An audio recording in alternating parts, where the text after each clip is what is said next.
কেউ রাইফেল হাতে সেলফি তুলছেন, কেউ গ্রুপ ছবি তুলতে মগ্ন। সেনার পাশ দিয়ে রাইফেল হাতে হেঁটে গেলেন এক ব্যক্তি। অস্ত্রধারী সেনার তাতে ভ্রুক্ষেপ নেই কোনো।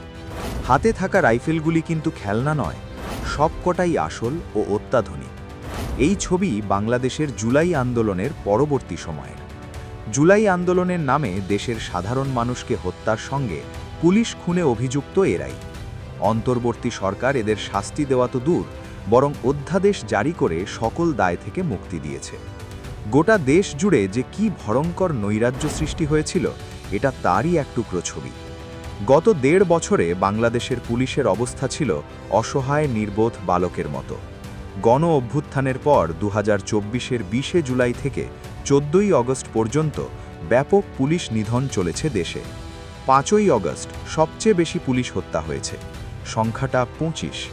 পরিসংখ্যানের বিচারে এরপরই রয়েছে ৪ই অগস্ট এনায়েতপুরে ১৫ জন পুলিশ হত্যার ঘটনা ঘটে। সেদিন থানায় ঢুকে ১৫ জন পুলিশকে পিটিয়ে মেরে ফেলা হয়।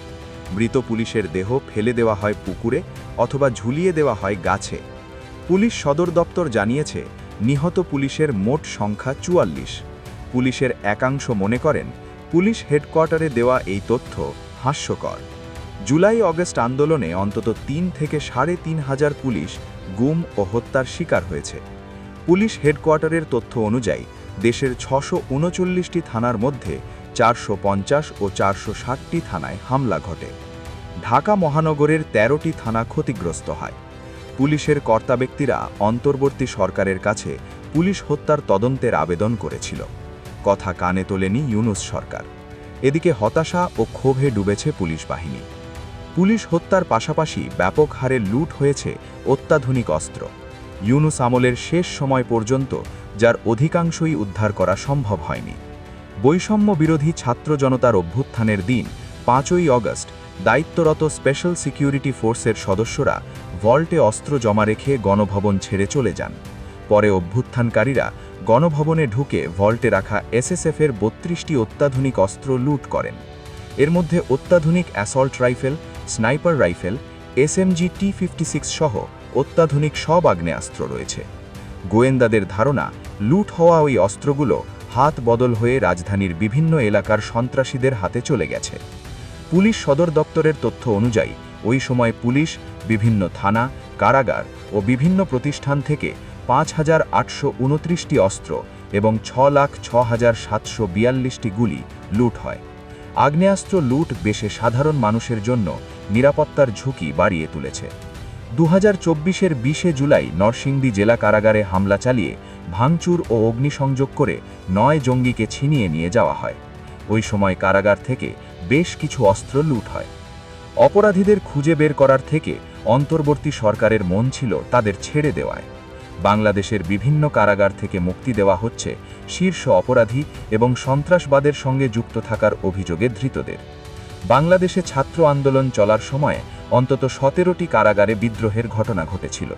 সেই সময় কারাগার থেকে পালিয়ে গিয়েছিল প্রায় ২,০০০ বন্দী। জুলাই আন্দোলন চলাকালীন ভয়ঙ্কর সব ঘটনা ঘটে গেছে।